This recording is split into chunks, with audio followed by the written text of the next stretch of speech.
ధర్మము ప్రాముఖ్యత ఈ విషయం మీద మాట్లాడవలసింది అన్నారు. ధనము అన్న మాటకి అర్థాన్ని నేను ప్రత్యేకంగా వివరించి చెప్పవలసినటువంటి అవసరం లేదు. ధనము యొక్క ప్రాముఖ్యత గురించి చెప్తూ ఒక మాట అంటారు, వేదమూలమిదం బ్రాహ్మం, భార్యామూలమిదం గృహం, కృషిమూలమిదం ధాన్యం, ధనమూలమిదం జగత్. నాలుగింటిని చెప్తూ ప్రధానమైనటువంటి నాలుగింటిని స్పృశించారు. అసలు ఈ లోకమంతా కూడా మనుష్య జన్మ యొక్క సార్థకతని పొందడానికి అవసరమైనటువంటి దిక్కుని సూచించగలిగినటువంటి వాడు బ్రాహ్మణుడు. ఆయన శాస్త్రాన్ని అధ్యయనం చేసి లోకానికంతటికీ కూడా మనుష్య జన్మని సార్థకత చేసుకోవలసినటువంటి అవసరాన్ని శాస్త్రాన్నే ప్రమాణంగా చెప్తూ ఉంటాడు. తస్మాత్ శాస్త్రం ప్రమాణంతే కార్యాకార్య వ్యవస్థితౌ. కాబట్టి ఆ బ్రాహ్మణుని యొక్క జన్మ సార్థక్యము దీని మీద ఆధారపడుతుంది. అంటే వేదమూలమిదం బ్రాహ్మం, వేదమును సమగ్రముగా తెలుసుకుని వేదము యొక్క ప్రమాణమును ప్రధానముగా స్వీకరించి మాట్లాడగలిగినటువంటి స్థితప్రజ్ఞుడైన వాడెవరున్నాడో ఆయన. కాబట్టి బ్రాహ్మణుని యొక్క జీవితానికి వేదము ఆధారము. అలాగే భార్యామూలమిదం గృహం. అసలు మనం ఆశ్రమం మారుతాం, బ్రహ్మచర్యంలోంచి గృహస్థాశ్రమంలోకి వెళ్ళాడు అంటారు. గృహస్థాశ్రమంలోకి వెళ్ళాడు అంటే ఒక ఇల్లు మారడం కాదు, భార్యని స్వీకరించడం. భార్య అంటే పత్ని, యజ్ఞం చెయ్యడానికి అధికారము కలిగినటువంటి స్త్రీ, పక్కన కూర్చోడానికి అధికారమును పొంది ఉంటుంది. అటువంటి పత్ని ధర్మపత్ని. ధర్మపత్నిని స్వీకరించిన ఆశ్రమం కాబట్టి ఆ ఆశ్రమంలో ఎవరు ప్రధానము అంటే భార్యయే. భార్య లేనినాడు దానికి ఇల్లన్న పేరే లేదు. అసలు యథార్థమునకు పురుషుని యొక్క సమస్త ఐశ్వర్యం ఎవరిది అంటే భార్యదే. భార్యది ఆయన దానం చేస్తున్నాడు తప్ప ఆయనది అని వేరుగా ఉండదు. 3 ముళ్ళు వెయ్యగానే ఐశ్వర్యం అంతా ఆవిడికే చెందుతుంది శాస్త్రంలో. అందుకే పురుషుడు పెళ్లిపీటల మీదకి నడిచొస్తాడు. కానీ ఆడపిల్లను అలా తీసుకురారు. పద్మం ఒక లక్ష్మీదేవిని తీసుకొచ్చినట్టే పద్మంలో కూర్చోబెట్టి మేనమామలు తీసుకొస్తారు పెళ్లిపీటల మీదకి. కాబట్టి ఆశ్రమం మారినప్పుడు వేదాన్ని ప్రమాణంగా మనం మాట్లాడవలసి వస్తే ఐశ్వర్యమంతా ఆమెకే చెందుతుంది. కాబట్టి భార్యామూలమిదం గృహం. ఆ భార్య లేనినాడు ఆ ఇంట్లో ఉన్న ఇంటికి అందము లేదు. అసలు ఆ ఇంటిని ఇల్లని పిలవరు. పురుషుని యొక్క శాంతి స్థానము భార్యయే. పురుషుని యొక్క పితృరుణం తీరడానికి, సంతానములు కలడానికి కారణమైనటువంటి ధర్మక్షేత్రము భార్యయే. దేవతారుణం తీరడానికి ఒక యజ్ఞం చెయ్యాలి అంటే ఆమె పక్కన ఉండాలి పత్ని.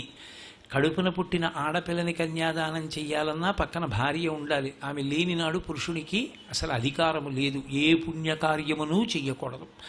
కాబట్టి భార్యామూలమిదం గృహం, కృషిమూలమిదం ధాన్యం. ఎక్కడైనా 4 తిండి గింజలు దొరకాలి అంటే కృషిమూలమిదం ధాన్యం. వ్యవసాయము ప్రధానమై ఉంటుంది. భూమిని దున్ని విత్తులు వేసి ఆ పెరిగినటువంటి సస్యములను రక్షించి చీడాపీడా పట్టకుండా చూసి సరి అయిన కాలమునందు కోత కోసి గింజ దులిపి బస్తాకెత్తి నిల్వ చేసి 10 మందికి సమాజంలో అందించడానికి సిద్ధపడినటువంటి ఆరుగాలం కష్టపడేటటువంటి వ్యవసాయదారుడు ఉంటే తప్ప అసలు సాధ్యమే కాదు ఆ అన్నం దొరకడం అన్నది. కాబట్టి కృషిమూలమిదం ధాన్యం. ఇక ధనమూలమిదం జగత్. జగత్ అంటే జాయతే గచ్చతే ఇది జగత్. వచ్చిపోయేదంతా జగత్తే. ప్రపంచంలో వచ్చిపోయేది అంటే ఈ మాంసనేత్రమునకు కనపడేవి ఏ ఉన్నాయో వాటన్నిటినీ జగత్ అంటారు. మాంసనేత్రము చేత మీకు ఏదైనా కనపడింది అంటే అది వచ్చి వెళ్ళిపోయేది అని గుర్తు. దానికి ఒక పుట్టిన తేదీ ఉంటుంది కాబట్టి అది వెళ్ళిపోయే తేదీ కూడా ఉంటుంది. జనన మరణ చట్టమునకు ఇమిడిపోయేటటువంటి సమస్త ప్రపంచాన్ని కలిపి జగత్ అని పిలుస్తారు. కాబట్టి ధనమూలమిదం జగత్. ఆ జగత్తంతా దేని మీద ఆధారపడి ఉన్నది? ధనముపై ఆధారపడి ఉన్నది. అయితే ఇక్కడ మీరు ఒక్క విషయాన్ని కొంచెం జాగ్రత్తగా గమనించాలి. ధనమనేటటువంటి దాన్ని సంపాదించకూడదని కానీ, ధనాన్ని ద్వేషించండి కానీ, అసలు ధనం జోలికి వెళ్ళకూడదని కానీ, ధనాన్ని కూడపెట్టవద్దని కానీ ఏ శాస్త్రము చెప్పలేదు, వేదం కూడా చెప్పలేదు. ధనమును ఆర్జించవలసిందే అని శాస్త్రాలు నొక్కి మాట్లాడాయి. ధనాన్ని సంపాదించకపోతే ఎంత ప్రమాదకరమైనటువంటి స్థితి ఏర్పడుతుందో కూడా చెప్తూ మాతా నిందతి నాభినందతి పిత భ్రాతా న సంభాషతే భృత్య కుప్యతి ననుగచ్చతి సుత భార్యాపి నాలింగతే అర్ధప్రార్థన శంకయా న కురుతే సల్లాపమాత్రం సుహృత్ తస్మాత్ నైతికమర్ధమార్జన శృణు సఖే విత్తేన సర్వే వశాహ అన్నారు. మాత నిందతి, అమ్మ తిట్టదు, అమ్మ ఎప్పుడూ ఆశీర్వచనమే చేస్తుంది. అమ్మ నోటి వెంట ఏదైనా ఒకవేళ నిందావాక్యం వచ్చినా అది తాటాకమంట. అటువంటి అమ్మ ఒక వయస్సు వచ్చిన తరువాత పిల్లవాడు సంపాదించకపోతే నిందిస్తుంది. మాతా నిందతి నాభినందతి పిత, తండ్రి సంతోషంగా భుజం మీద చెయ్యేసి ఒరే నాయన అక్కరకొచ్చావురా అనడు. నాభినందతి పిత భ్రాతాన సంభాషతే, తోడ పుట్టినటువంటి వాళ్ళు మాట్లాడరు. వీడికి ఒక్క పైసా అర్జం లేదు, ఎప్పుడూ ఇలా మా మీద ఆధారపడి ఉంటాడంటారు. భ్రాతాన సంభాషతే భృత్య కుప్యతి, సేవకుడు పిలిస్తే పలకడు. ఊరుకోవయా రూపాయి ఇవ్వలేవు కానీ అన్నిటికీ పనులు మాత్రం చెప్తావు, జీతం ఇచ్చేది మీ అన్నదమ్ములను, నువ్వేమో పనులు చెప్తావు అంటారు. భృత్య కుప్యతి నానుగచ్చతి సుత, తండ్రి ఇంటికి వచ్చినప్పుడు కొడుకు ఎదురొచ్చి చెంబుతో నీళ్లు తెచ్చి నాన్నగారు కాళ్ళు కడుక్కోండి అనడం. ఏమి నాన్నగారు చదివిస్తాడా, ఏమన్నా నా ఓ పుస్తకాలు కొనుక్కోవడానికి డబ్బు ఇవ్వగలడా, ఆయన దగ్గరే ఏమీ లేదు అని కొడుకు కూడా గౌరవించాడు. కాబట్టి నానుగచ్చతి సుత కాంతాపి నాలింగతే, భార్య కూడా ప్రియమార కోగలించుకోదు. కాంతాపి నాలింగతే అర్ధప్రార్థన శంకయా న కురుతే సల్లాపమాత్రం సుహృత్. ఆయన చాలా మంచి స్నేహితుడు, చాలా ఉదారమైన బుద్ధి ఉన్నవాడు, సంస్కారవంతమైనటువంటి మనసున్నవాడు. కానీ ఈ 5 పైసలు సముపార్జన లేనటువంటి వ్యక్తి కనపడితే ఎక్కడ మనని పలకరిస్తాడో, ఎక్కడ డబ్బు అడుగుతాడోనని చెప్పి నకురుతే సల్లాపం అంటే ఏమై బాగున్నావా అని కూడా అండవు, ఈ పక్క సందులోంచి వెళ్ళిపోతాడు. నకురుతే సల్లాప మాత్రం సుహృత్, అతనేం చెడ్డవాడు కాడు, సుహృత్ మంచివాడు. కానీ ఎన్నాళ్ళు భరిస్తాడు ఈ రూపాయి సంపాదన లేనివాడిని కనపడ్డప్పుడల్లా అడుగుతుంటే. కాబట్టి నకురుతే సల్లాప మాత్రం సుహృత్ తస్మాత్ నైతికమర్ధమార్జన శృణు సఖే, ఓ సఖే స్నేహితుడా ఈ మాట గుర్తుపెట్టుకో, డబ్బు సంపాదించద్దని చెప్పట్లేదు, కానీ నైతికమర్ధమార్జన శృణు సఖే, నీతి తప్పకుండా సంపాదించడం జీవితంలో అలవాటు చేసుకో. నీతికే ఇంకొక మాట ధర్మము, నీతి తప్పకుండా సంపాదించు. తస్మాత్ నైతికమర్ధమార్జన శృణు సఖే విత్తేన సర్వే వశాహ, నువ్వు ధర్మం తప్పకుండా సంపాదించినటువంటి ద్రవ్యం ఏదున్నదో దాని వలన సమస్తము నీకు వశపడుతుంది, నీకు చేతిలోకి అనుభవైక వేద్యం అవుతుంది. అలా కానినాడు అది పరమ ప్రమాదకరమై ఎప్పుడు కాలుద్దామా అని ఎదురు చూస్తూ కూర్చుని ఉంటుంది. కాబట్టి నీతి తప్పి మాత్రం ఎన్నడూ సంపాదించవద్దు అని శాస్త్రకారుని యొక్క ప్రతిపాదన. మీరు చూడండి, ధనం అనేటటువంటి మాట సమస్త జీవకోటి యందు ఒక్క మనుష్యునకు మాత్రమే అన్వయం. అసలు 84 లక్షల జీవరాశుల్లో 83,99,999 జీవులకు ధనమన్న మాటతో సంబంధం లేదు. ఇవన్నీ కూడా పరమేశ్వరుడు, వాటి కర్తృత్వం చాలా తక్కువ, వాటికి పాపము లేదు పుణ్యము లేదు, వాటికి ఏవవసరమో చూశాడు, అవన్నీ దాని శరీరంలో పెట్టేశాడు. ఆయన ఒక గేదె ఉందనుకోండి, అది తనని తాను రక్షించుకోవాలి. పరమేశ్వరుడు దానికి తుపాకీ, దాంట్లోకి గుళ్ళు అవి లోడ్ చేసుకోవడం, కాల్చడం అవన్నీ ఏం పెట్టలేదు. 2 కొమ్ములు పెట్టాడు. నీ జోలికి ఎవరైనా వస్తే ఆ కొమ్ములతో కుమ్ము అన్నాడంతే. ఒక పులి, దానికి చాలా వాడి అయినటువంటి గోళ్ళు పెట్టాడు. నీ జోలికి ఎవరైనా వస్తే ఈ గోళ్లతో చీల్చి. ఒక ఏనుగు, ఒక తొండం పెట్టాడు. నీ జోలికి వస్తే విసిరి. దానికి కావలసిన రక్షణ దానికి కల్పించాడు. ఒక గొర్రె, దానికి ఒంటి నిండా ఉన్ని పెరిగి చలి నుంచి రక్షించుకోవడానికి కావలసినటువంటి అవకాశం ఇచ్చాడు. ఓ పక్షి, 2 రెక్కలు ఇచ్చి నువ్వు ఆకాశంలో ఎగురు, కింద ఉన్న కోడి పిల్లని తన్నుకుపోయి నువ్వు తింటూ ఉండు, దానికి ఓ శక్తిని ఇచ్చాడు ఆ పైనుంచి కంటితో చూడడానికి. ఒక్క మనుష్యునికి మాత్రం పరమేశ్వరుడు ఈ శక్తులు ఏవీ ఇవ్వలేదు. తనని తాను రక్షించుకోవడానికి ప్రత్యేకమైన సాధనాన్ని ఈశ్వరుడు కల్పించలేదు. ఒకే ఒక్కటి కారణం, ఆయన మనుష్యుడన్నవాడికి అన్ని జీవుల కన్నా గొప్పదైన ఒకటి ఇచ్చాడు. అందుకని నీకు ఇవేవి ఇవ్వను అన్నాడు. ఆయన ఇచ్చింది ఏది అంటే బుద్ధి అన్నదాన్ని ఇచ్చాడు. బుద్ధి ఇచ్చాను కనుక దీనిని ఆధారం చేసుకుని నువ్వు నేను ఏ ఏ జీవులకు ఏవేవి గొప్పవిచ్చానో అవన్నీ నువ్వు అనుభవించేస్తావు. నీకు ఆ శక్తి ఉంది ఇప్పుడు బుద్ధి వలన అన్నాడు. అందుకే నీటిలో ఉండవలసిన చేపలా ఓడలో నీటిలో పెడతాడు, గాలిలో ఉండవలసిన పక్షిలా విమానం ఎక్కి ఆకాశంలో పెడతాడు, భూమి మీద గుర్రం పరిగెత్తడానికి అవకాశం ఇచ్చాడు ఈశ్వరుడు, వీడు వేగంగా కారులో పెడతాడు. దానికి కొమ్ములు ఇస్తే ఈయన తనని తాను రక్షించుకోవడానికి ఓ కత్తినో ఓ త్రిశూలాన్నో పట్టుకునేటటువంటి శక్తిని పొందుతాడు, మల్ల యుద్ధం నేర్చుకుంటాడు. గొర్రె ఉన్నినంతటినీ తీసుకొచ్చి తను మంచి చలి నుంచి రక్షించుకోవడానికి యోగ్యమైన ఉన్ని దుస్తులు కుట్టుకుని వేసుకు తిరుగుతాడు. ఎక్కడెక్కడ ప్రపంచంలో పరమేశ్వరుడు ఏ ప్రాణికి ఒక ప్రత్యేక విభూతిని కల్పించాడో ఆ విభూతులనన్నిటినీ కూడా తనవిగా వాడుకునేటటువంటి సమర్థత బుద్ధి వలన మనుష్య ప్రాణికి కలిగింది. మనుష్య ప్రాణి మాత్రమే ధనమన్నదాన్ని కూడా సృష్టించాడు. మీరు బాగా గమనించండి, ధనము ఈశ్వరుని యొక్క సృష్టిలోని పదార్థము కాదు. ఈశ్వరుడు ధనాన్ని సృష్టించలేదు. ఆయనకి ధనానికి సంబంధం లేదు. చతుర్ముఖ బ్రహ్మగారి సృష్టిలో ధనమన్న మాట లేదు. ప్రపంచంలో ఎప్పుడైనా ఈశ్వర సృష్టి అయితే అది ఎక్కడైనా అందుకే పనికొస్తుంది, ఒకలాగే పనికొస్తుంది. ఓ జామకాయ అనుకోండి, అమెరికాలోనైనా జామకాయ, ఇండియాలోనైనా జామకాయ. కానీ అమెరికాలో డాలర్ ఇండియాలో పనికి రాకపోవడం, ఇండియాలో రూపాయి అమెరికాలో పనికి రాకపోవడం ఈశ్వర సృష్టిలోది కాదు. అది మనుష్యుడు సృష్టించుకున్నాడు ధనాన్ని. అందుకే ఎవరో పెద్ద ఆయన ఓ మాట అన్నాడు, poverty started only with a rupee అన్నాడు. అసలు దరిద్రం అన్న మాట ఎప్పుడు ప్రారంభమైందంటే రూపాయితోటే ప్రారంభమైంది. అది ఒకసారి ప్రారంభమైన తర్వాత మనుష్యుని యొక్క తృష్ణ దాని యందు నిలబడిపోయింది. ఆ తృష్ణ అన్న మాట అన్వయం కానంతసేపు ద్రవ్య సముపార్జనమునందు దోషము లేదు. అయితే మరి మనుష్యునకు ధనమన్నది ఈశ్వరుడు సృష్టించకపోతే మరి ఏ మాటగా అది అన్వయం అవుతుంది అంటే శాస్త్రంలో దాన్ని అర్థము అని పిలిచారు. అందుకే ధర్మార్థ కామ మోక్ష చతుర్విధ పురుషార్థ ఫల సిద్ధ్యర్థం అంటారు.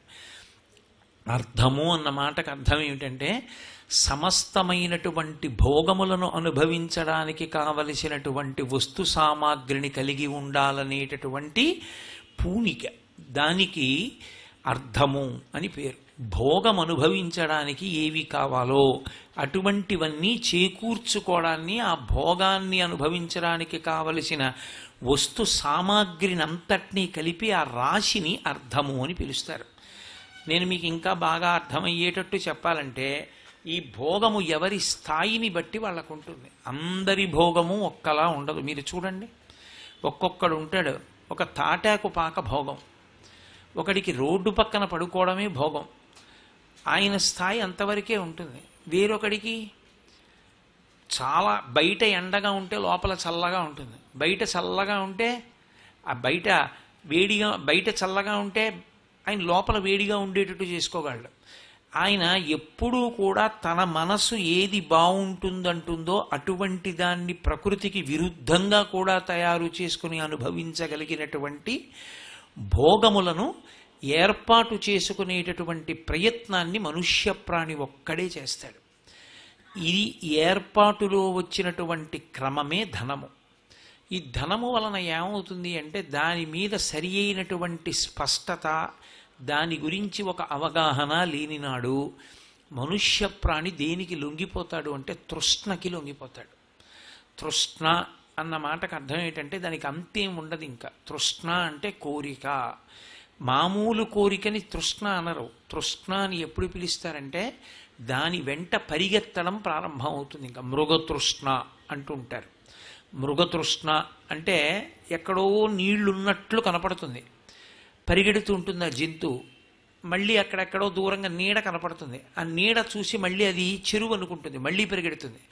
పరిగెత్తి పరిగెత్తి పరిగెత్తి నీళ్లు దొరక్క ఆఖరికి ఆ ప్రాణి దాహంతో శరీరాన్ని విడిచిపెట్టేస్తుంది. మృగతృష్ణ, మృగమును దాహమును పొంది ఉన్నటువంటి మృగానికి నీటికయ్యలా కనపడి పరిగెత్తించి పరిగెత్తించి పరిగెత్తించి చంపేదేదో దానికి మృగతృష్ణ అని పేరు. తృష్ణ అంటే చులకన చేసి పరిగెత్తిస్తుంది. ఇంకా తన మీద తనకి నియంత్రణ ఉండదు, నియంత్రణ కోల్పోతాడు. కోల్పోయి జీవితంలో అత్యంత ప్రధానమైనది ఏది? డబ్బు సంపాదించడమే. ఇక ఆ డబ్బు సంపాదించడము అన్న మాట వచ్చేటప్పటికి దాని పక్కనే నీడ ఒకటి ఏర్పడుతుంది, కామము. కామమే భోగమునకు కారణము. కామము అంటే అన్ని వేళలా స్త్రీ పురుష సంబంధమైన హేయమైన కామంగా స్వీకరించకూడదు. కామము అంటే కోరిక. తృష్ణ పొంది ద్రవ్యార్జనము వైపుకి ఎవడు పరిగెత్తాడో వాడు గడ్డి పరక కన్నా చులకన అయిపోతాడు. ఎవరికి? తృష్ణకి. అది అలా వశం చేసుకుంటుంది మనిషిని. ఆ తృష్ణకి ఈ వ్యక్తి ఒక గడ్డి పరక లాంటి వాడిది, తిప్పుతుంది. ఇంకా ఆయనకి ఆలోచించుకునే అవకాశం ఏమి ఉండదు. ఆయనకి ఇంకా తన బుద్ధిని ప్రయోగించుకునేటటువంటి లక్షణం ఉండదు. యుక్తాయుక్త విచక్షణ ఉండదు. పరిగెడుతూ ఉంటాడు, తీసుకొస్తూ ఉంటాడు, పరిగెడుతూ ఉంటాడు, తీసుకొస్తూ ఉంటాడు. ఎలా తీసుకొస్తున్నానన్న దాంతో ఏమి సంబంధం ఉండదు. ఎంత తీసుకొస్తున్నానన్న దాంతోటే సంబంధం. ఎలా తీసుకొస్తున్నాను అన్నది ఆలోచించాడనుకోండి, ధర్మం వైపు గొరిగిపోయాడని గుర్తు. ఎంత తీసుకొస్తున్నానని ఆలోచించాడనుకోండి, ధర్మంతో తెగిపోయాడని గుర్తు. ధర్మంతో ఒకసారి తెగిపోయి తృష్ణకి కాని వశుడైపోయాడా, ఉత్తర క్షణంలో పక్కన పెరిగేది ఏది అంటే కామము. డబ్బు అనేటటువంటిది ఉత్తినే కూర్చోదు. వెళ్ళి తీసుకొచ్చేసి కుప్పల కుప్పల కింద పెట్టడం అలవాటైందనుకోండి, అది ఎంత దూరం పోతుందంటే చలువరాతి మేడల దగ్గర నుంచి, నేను ఎందుకనాలి, మీరు తెల్లవారులేస్తే పేపర్లలో చూసేవన్నీ అవే, టీవీల్లో వినేవన్నీ అవే. ఎంత దూరం పోతుందంటే ఎంతంత గొప్ప గొప్పవైనా సరే తనవిగా కలిగి ఉండాలనేటటువంటి కోరికకి వెళ్ళిపోతుంది. ఆఖరికి ఓ టిక్కెట్టు కొనుక్కుని విమానం ఎక్కడం కాదు, తన సొంత హెలికాప్టర్లు, తన సొంత విమానాలు, తన సొంత ఎయిర్పోర్ట్ దాకా కూడా వెళ్ళిపోతాడు. ఆ తృష్ణకి హద్దే ఉంది. ఇంకా అది కామము. పక్కన అనుభవించాలనేటటువంటి కోరిక ప్రబలిపోతుంది. ఈ అనుభవం ఎక్కడ వరకు వెడుతుంది అంటే, అనుభవించాలన్న కోరిక తనకి ఏ రంగంలోకి దేనికి సంబంధించినదైనా దాన్ని అందుకునే ప్రయత్నం చేసి తనదిగా అనుభవిస్తూ ఉంటాడు. శాస్త్రంలో దాన్ని ఏమన్నారంటే, అగ్నిహోత్రమునందు నేతిని పోసి ఆర్పుటకు ప్రయత్నించుట. ఓ చోట ఓ పెద్ద మంట లేచింది. ఆ మంట ఆర్పడానికి తండ్రి నీటి కోసం పరిగెత్తాడు. అక్కడే యాగం చేద్దామని పెట్టుకున్నటువంటి ఆవు నేతి కుండ ఒకటి ఉంది. ఈ వేడికి ఆ నేతి కుండలో ఉన్న నెయ్యి కరిగిపోయింది. పిల్లవాడు చూసి అనుకున్నాడు, నీళ్లలాగే ఉందిగా, ఇది పోస్తే మాత్రం ఎందుకు ఆరదు అని కుండలో ఉన్న నెయ్యి తీసుకెళ్లి పోశాడు. నెయ్యి పోస్తే అసలు అగ్నిహోత్రం ఆరుతుందా? ఇంకా భగ్గున మండుతుంది. కోరిక తీర్చుకోవడం వల్ల తృప్తి వస్తుందనుకోవడం నేతిని పోసి అగ్నిహోత్రాన్ని ఆర్పాలనేటటువంటి ప్రయత్నం వంటిది. కోరికలు తీర్చుకోవడం వల్ల ఎప్పుడూ ఆరదు. ఎందుకంటే మనసుకి ఒక పెద్ద బలహీనత ఒకటి ఉంటుంది. ఏమిటా బలహీనత అంటే, భోగానుభవమునందు అది యుక్తాయుక్త విచక్షణతో ఉండదు. ధర్మమును తెగిపోతే కదూ నేను తృష్ణకి వశుడవుతాడని చెప్పాను. ఒకసారి తృష్ణకి వశుడైపోయి ధర్మము అధర్మము అన్న మాట వదిలిపెట్టేసినటువంటి వాడికి ఇది పాపము ఇది పుణ్యము అని ఆలోచించేటటువంటి అవకాశం ఉండదు. ఇంకా పాపం అన్న మాటకు అర్థం ఏంటండి? పాపం అంటే అదేదో పెద్ద చాలా గొప్ప విశేషం అని మీరు అనుకోవద్దు. పాపము అన్న మాటకు అర్థం, పరమేశ్వరుడు ఇది ఇలా చెయ్యవద్దు అని ఏది చెప్పాడో, నిషిద్ధ కర్మ అని ఆయన ఏం చెప్పాడో అది చేయుట, దానికే పాపము అని పేరు. ఈశ్వరుడు ఎలా బ్రతకమన్నాడో ఆ పనిని విహిత కర్మను విహిత కర్మగా చేయుట పుణ్యము అని పేరు. అంతే, రెండిటికి తేడా. మనం చూడండి, పిల్లవాడిని పాఠశాలకు పంపిస్తూ ఉంటాం. ఒరే, ఎందుకైనా మంచిది జేబులో ఈ 10 రూపాయలు ఉంచుకోరా, ఎప్పుడైనా దాహం ఇస్తే సోడా తాగు. ఎప్పుడైనా స్కూల్ రిక్షా రాకపోతే నువ్వు ఇంటికి వచ్చేసేవు, రిక్షా చేయించుకుని 10 రూపాయలు తండ్రి గారి జేబులో పెట్టాడు. ఇప్పుడు తండ్రి ఈ 10 రూపాయలు జేబులో ఎందుకు పెట్టాడంటే ఈ 10 రూపాయలు అతను చదువుకోవడంలో వచ్చేటటువంటి వైకల్యములను అధిగమించడానికి సాధనంగా ఇచ్చాడు. పరమేశ్వరుడు ఈ మనుష్య శరీరాన్నిచ్చి బుద్ధి అన్న ద్రవ్యాన్ని జేబులో పెట్టాడు. ఒరే, ఈ బుద్ధిని ఉపయోగించి నేను ఎలా భోగమనుభవించమన్నానో అలా అనుభవించు, అలా అనుభవించి నువ్వు నాకు దగ్గర అయిపోతావు.